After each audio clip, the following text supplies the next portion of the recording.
Het is donderdag 10 april, de dag dat Nederlandse jihadstrijders in Syrië gewoon studiefinanciering krijgen.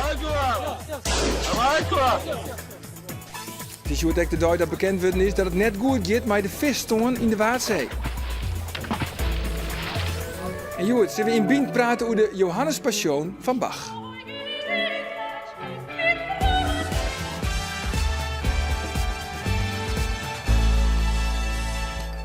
Mooi dat je weer zorgen naar Biend, het magazine van Omroep Friesland. 3 bedrijven zitten in de finale van de Frieske onderneming van het jaar 2014. Sieper daarvoor hier, dat is het bedrijf dat Joert in de schienwerpers zit.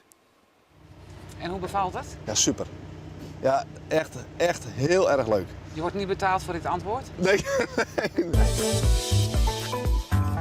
Hij is de meest bekende cannabiskweker van Friesland. Doede de Jong kweekt al 30 jaar in alle Ieperniet cannabis op zijn plaats in Appelskeer.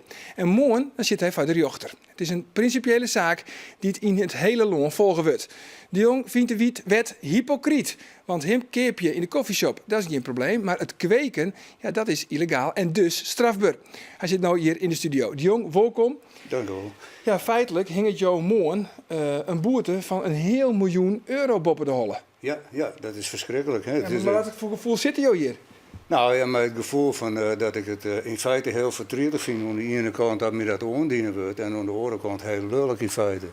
Ik bedoel, de 16 voor decriminalisering en voor een biologisch product en dan wordt het te meer te trainen door de oerriet. Ja, want jou bent een idealist, maar Ja. dat kan wel hele grote gevolgen hebben. Ja, dus ik zie dat ik meer, ik ga mij werken aan de documentaire Nederwitte Movie en daar vond ik persoonlijk nogal de Ibenbieren aanklager, die ging er behoorlijk onderuit, de procureur-generaal mag ik zeggen. En, en ik had daarmee de beeldvorming erop brutsen en de waanzin van wolverkeepje en net verbouwen had ik daarmee zichtbaar maken. En dat wordt me net in dank aannemen. Dus Nee. ik zag het als een soort wraakactie van het OM, van de Ja. oorhiet. Maar jou vecht zit in het systeem, Ja. maar dat kan ook jouw ondergang worden. Ja, dat kan. Dat is natuurlijk, dat wist van tevoren net. Maar het is gewoon wel zo, er wordt maar stellen en er wordt gevaarlijke stroomconstructies online, hè, dat de brand kan ontstaan. En er wordt kwalitatieve rotzooi gefabriceerd, dat wordt met leerd verzwierd, er wordt gif voorheen gegooid.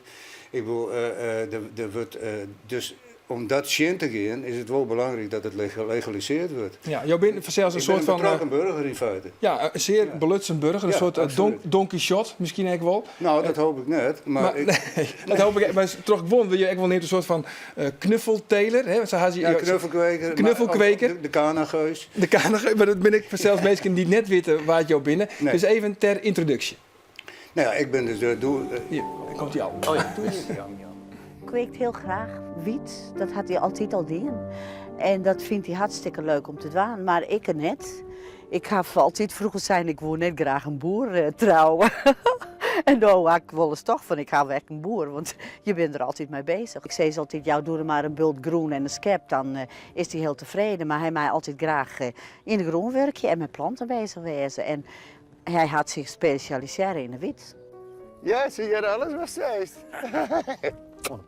Ja, ik ben trots op Doer, want hij zit voor zijn zaken en hij beschermt wat belangrijk voor hem is en dat draagt hij heel breed uit. En hij shot ook en hij ondervindt dat natuurlijk ook in de praktijk dat mat. Hij wordt bedriegd door en criminelen en de oerhiet. Hoe vrij viel hij dan nog? En daar ben ik heel trots op, man, dat hij dat trots zit. Hij moet eigenlijk zijn eigen bescherming vormen hier. Ja, wat gelijk opvalt eigenlijk, de Jong, is, je komt er gewoon voor uit, hè, dat je cannabis stelen. Ja. Waarom doe je het eigenlijk net stiekem? Nou, dat is gewoon omdat ik in feite de witte impasse wil terugbreken. Hè, van wolverkeepje en net verbouwen. Wat natuurlijk iedereen wel weet dat dat grote waanzin is. En dat wat leidt tot allerlei excessen. Ik bedoel, misschien die voor een paar plantjes uit een hoes donderen worden. Of nou zo'n conservatoire beslag wat boven mijn holle hing. Ik bedoel, dat is natuurlijk van de soorten gewoon. Het probleem... Het conservatoire beslag, dat is die 4 ton die de officier is. Dan nemen ze zeg maar een claim op die hoes dat ze dat eventueel kunnen inleveren in dat bedrag. Zeg maar. Ja. Dat is een conservatoire beslag. Want hoe vaak ben je er bij jouw planten voorthellen? Dat weet ik niet meer. Ik denk een stuk of 4 keer of zo. 4 keer al. Ja, denk ik wel. Ja.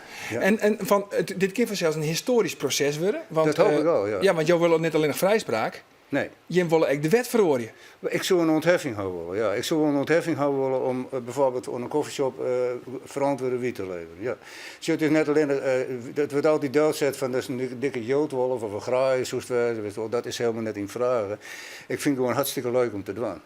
Het is gewoon een aardig iets om met planten bezig te zijn. Ik ben sowieso een tuinman.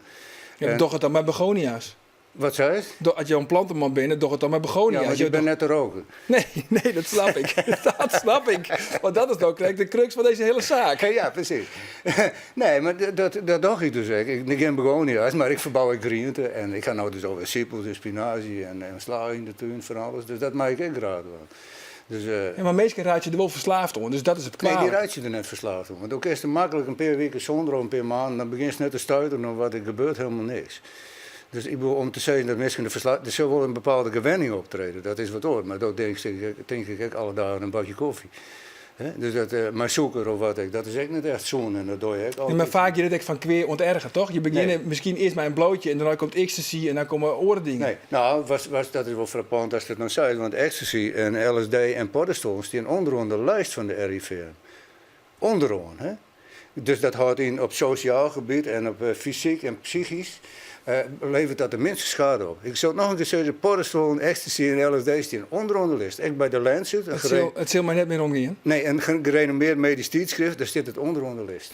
Jouw advocaat is... Valse voorlichting is het. Valse voorlichting. Ja. Dat zal wellicht jouw advocaat Mon Exese bij het Kwart Pleit. Jouw advocaat is Tjalling van der Goort. Ja. En hij had zijn strategie eigenlijk al klaar, hè, want je wilde dus de wet verhoren. Dit we even zien naar een fragment in de documentaire Frieske Himp. Prima. Het maat van de rechter begrijpelijk wijze was het ook dorst. Die strijd, daar maakte sympathie voor haar. De hypocrisie van het coffeeshopbeleid, dat zullen we onder orde komen maken. Wij stonden natuurlijk om mijn burgers toch via de achterdoor te leven. En was de onderkost dat het in het nadeel van de samenleving is. Precies. En als je dat dan bij de rechter lezen, dan zou je de rechter, ik heb de wet, daar maak ik naar handelen, dat kent de rechter net oors, daar hebben we voor inhield. Maar dan kunnen wij zeggen van maar maak je onder die omstandigheden misschien nog wel verder gaan tot ze zeggen van maar het ministerie dan wel vervolg je. Nou dat is natuurlijk een hele riskante onderneming, want het ministerie heeft natuurlijk een grote vrijheid op dat punt.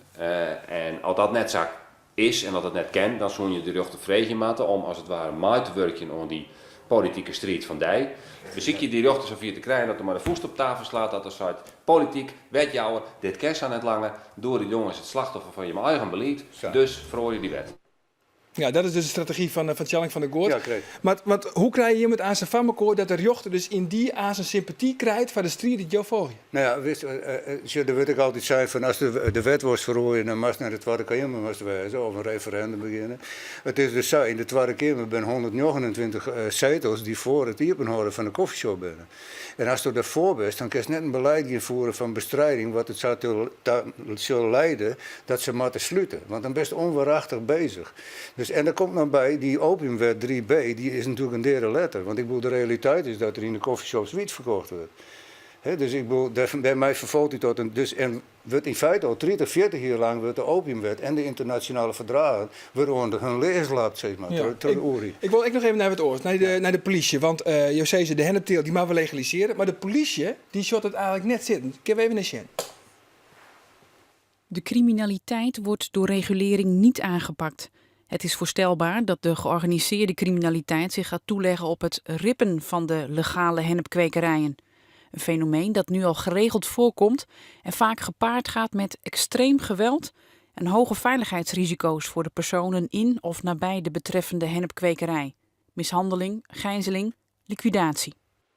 Ja, de politie zei het eigenlijk in kwarten van ze zijn benauwd dat er meer coffeeshops komen. Ja. Dat georganiseerde misdaden. Ik val even niet in de reden, want we hebben weinig tijd, maar ik vind het je ruimste kletskoek. Ik bedoel, naar de... Je bent zelf ook bedriegen. Ja, nou goed. Ik bedoel, maar daarna iedereen wist dat ik wiet verboden. Ik ga in Nederland een movie. Er is net iemand die ook niet over het moordkamer is. En als we even naar de droogleggingsshow in Amerika, dan had wel duidelijk aangetoond dat legalisering leidt tot het afnemen van de of zelfs het verdwijnen van de criminaliteit. Er wordt nog eens hoe heet het, een bierfabrikant deerschetten. Dus ik bedoel, maar je toch wel een beetje dat het een heel onschuldig is. Maar dat is toch een serieus probleem?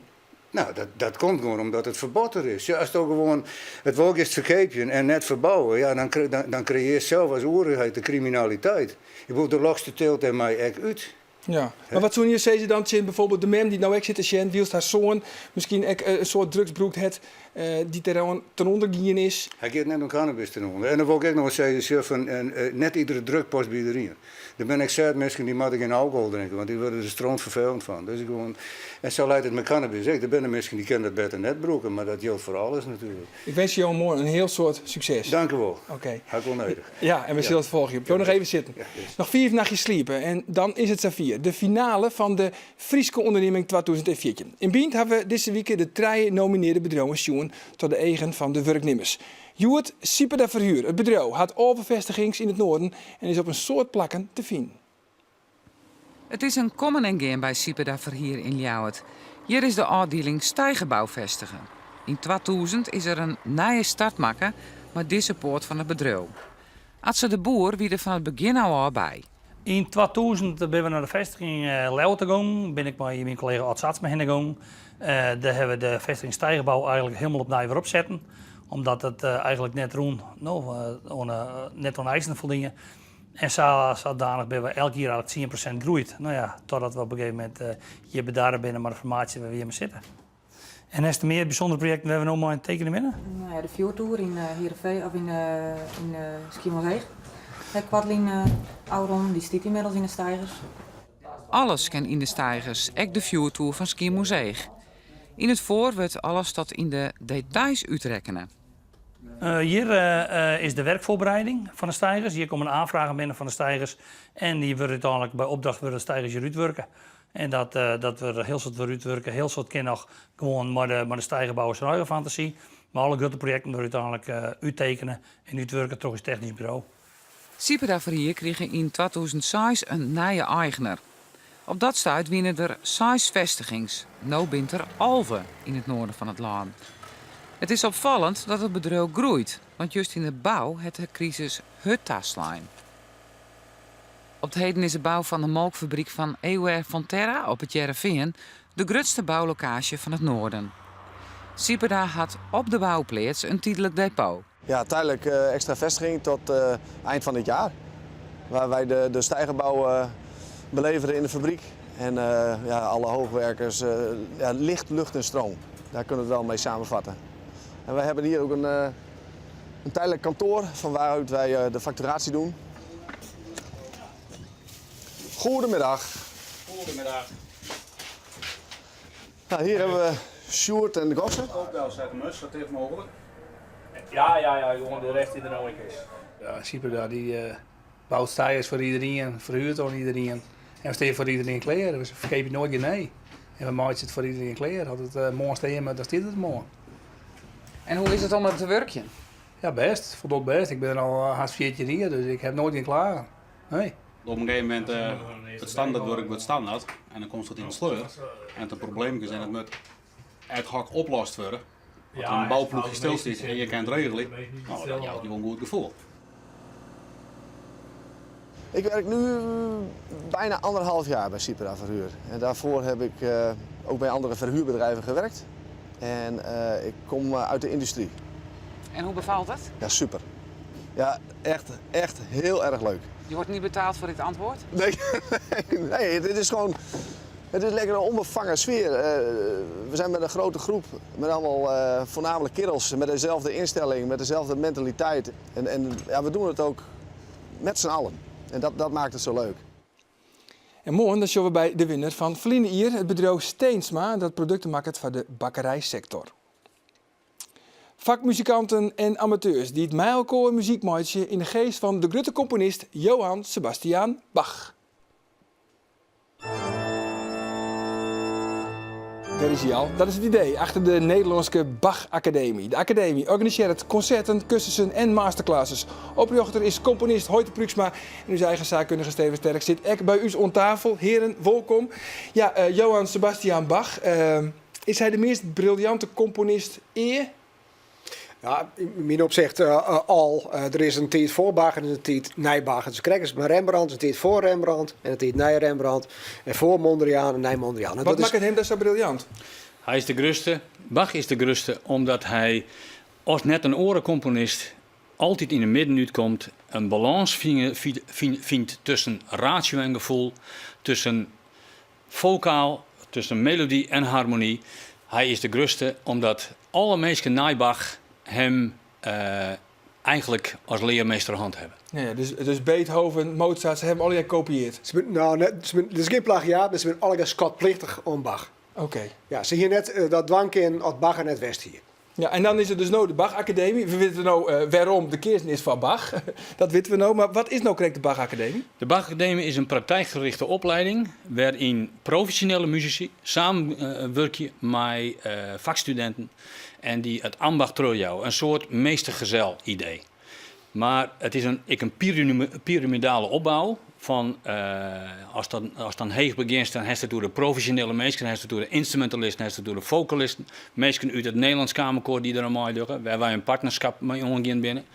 Professionele zangers die in het koor les jouwen, algaande, vanuit de praktijk, aan de studenten en zeer gevorderde amateurs. Ja, want een academie, dat klinkt als een squalle, maar dat is het net. Nee, het is een praktijkgerichte opleiding. Dus het is iets oors als een conservatorium. Het is iets oors als een muziekschool. Het moet een toevoeging wezen vanuit de praktijk, want dat is hetgene wat we missen in Nederland. Dat dus mensen van een squalle komen, van een conservatorium komen eigenlijk nog net binnen om het praktijk, het vak in te gaan. Nou, en daar wil de Nederlandse Bachacademie in voorzien. Ja, want oude notiertje hebben wij opnames maken in de, waar wie het in Snits, de Mathilde-kerken. En er wie dus een vaststelling, de Johannespassion. Ja. Terugmeesken van de Bachacademie, mooi studenten. Ja, het was een hele bijzondere. Ik heb die Bachacademie een speciaal educatief programma van maken. Want ik dat wil de Bachacademie. Ze willen namelijk wuttelsmandje naar de samenleving daar. Dat is een van de belangrijkste dingen. En dus komst u uit op scholen. We hebben mij de ROC Friese Poort in Lauwert, mij Gooits en Inling, wij samen, de regisseur, dramastudent al daar, hebben wij een programma ontwikkelen. Ik heb het de GP Small genoemd, de Johannes Passion Klein. En de GP Medium, de large is dan van Bach zelf. Maar dat wat wie het is niet? Dat wie is niet. Ja, de large? Nee. Of de medium? De medium hebben in, daar heb je hem nou film van. Oké. Maar de small hebben in de foyer van die squallen dient. Mijn dramastudenten van die squallen. Zullen we even zien? De beelden in Snits.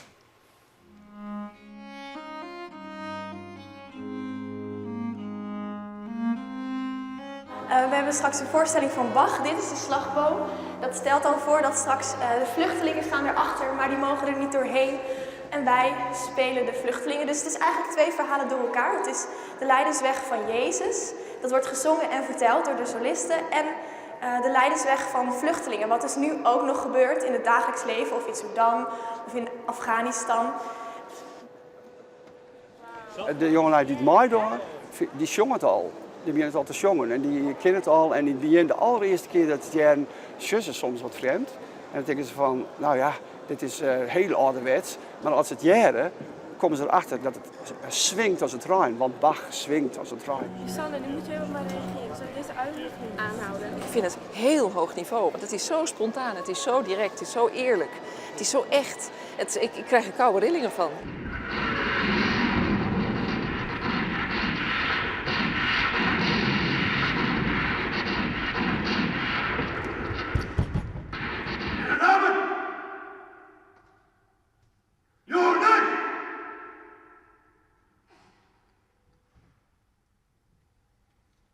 Geen paspoort, geen toegang.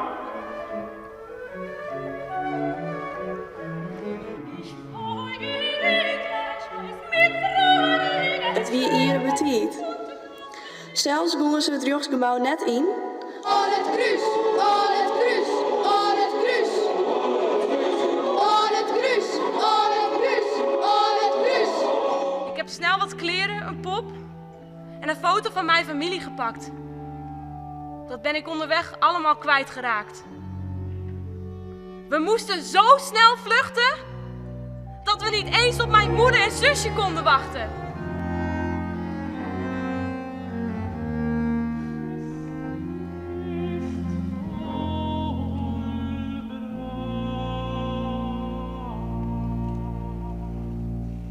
En waar kom jij vandaan? Woher kommen Sie?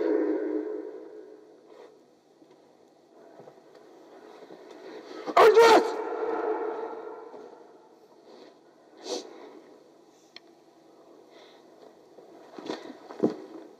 Ik ben geen vluchteling. Want ik ben niet gevlucht. Ik ben weggewaaid. Als een blad van een boom.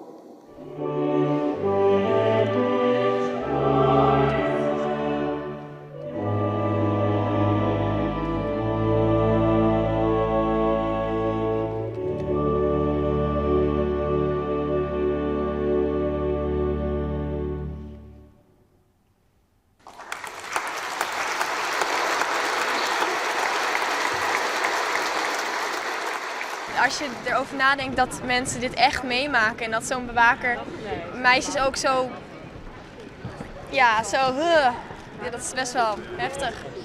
Ja. Ik denk dat iedereen zich verplaatst voelt in het lot van iemand die alleen gelaten wordt.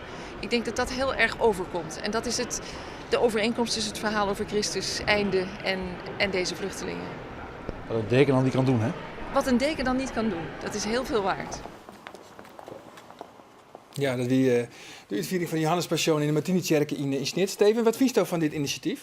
Nou ja, ik vind het al een geweldig idee. Als Bach als meest briljante componist, correct constateerd hebben, dat de Bach Academie in Friesland zit. Ik vind het dus al een geweldig idee van Hoyt om dat zo te doen. Ja. En het tweede, de basis van de gezel en de ervaren meester, dat is fantastisch. We hebben een hele goede klassieke muzikale cultuur in Friesland. En dat typisch, dat ontwikkelt zich mij ook geriefelijk. Dus het is een fantastisch initiatief. Ja, is dat zo? Hebben wij zo'n hele goede cultuur, zo'n muzikale cultuur, klassieke muziek? Waarom wij de Bach Academie in Friesland hebben willen, het alles te maken met dat wij in de geest van Bach werken. Bach wie een provinciaal. Je hebt 34 jaar lang er in Leipzig werken, maar in een behind gebied, maar al je dezelfde mensen. Hij hier zijn eigen jongenskoor, die moest er opleiden. Hij hier zijn eigen academie. Hij moest elke week een kantaten leveren. Dus elke maandag zit die man te componeren. En elke tijdje zit hij met zijn gezin om de tafel om die partijen uit te schroeven. En elke waasje begon met zijn jongenskoor om dat in te oefenen. En dat was zijn dagelijkse gebeurtenis. Ja, wat even een hele oren vraag, hè? Valt me iets aan één keer. Wat is het mooiste stuk van Bach? Ja.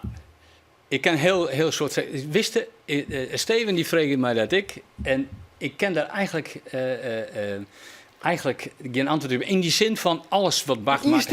Eén stukje Bach. Nou ja, wat erg mooi is en waar ik mooie herinneringen om beleef ik nog is dat R van Bach. Dat de meesten niet nog kennen. Dat R van Bach. Ja? Dat instrumentale stukje van hem. Maar als het door de Johannes Passion heeft die wij uitvierd hebben, wat Femke nou zongt en steeds volbracht is ik san. Maar ik die intieme dingen, die bijna minimal musical-achtige settingen van zijn muziek, in zijn aria's, maar ik zie heftigheid in zijn koren. En de genialiteit van zijn koralen. Ja, het houdt eigenlijk net op om mooi te wezen. We moeten de oude ronde nog eventjes, want dan zeg ik de vaststelling in Snit. Waar ben je nog meer te zien? Wij binnen dus dit komende weekend, kan meestal werkelijk iets moois mandje in Warkum. Daar zijn lezingen, maar sneurt de jong hebben we daar de Johannes Passie van Bach. Mijn concerto in Amsterdam. En dan in zijn geheel dus de Johannes Passion van Bach dan large. Daar gaan wij heen. Ja, Bach is een Fries, dat is de conclusie. Bach is een Fries, de conclusie van Steven Sterk. Want het staat hier tegen tank. Morgen dan is Binte Verzels weer, dat we praten over de orenkant van het succes van Sportclub Cambuur. Waar weet ontam, hoe dan ook nog een hele gezellige jong dag.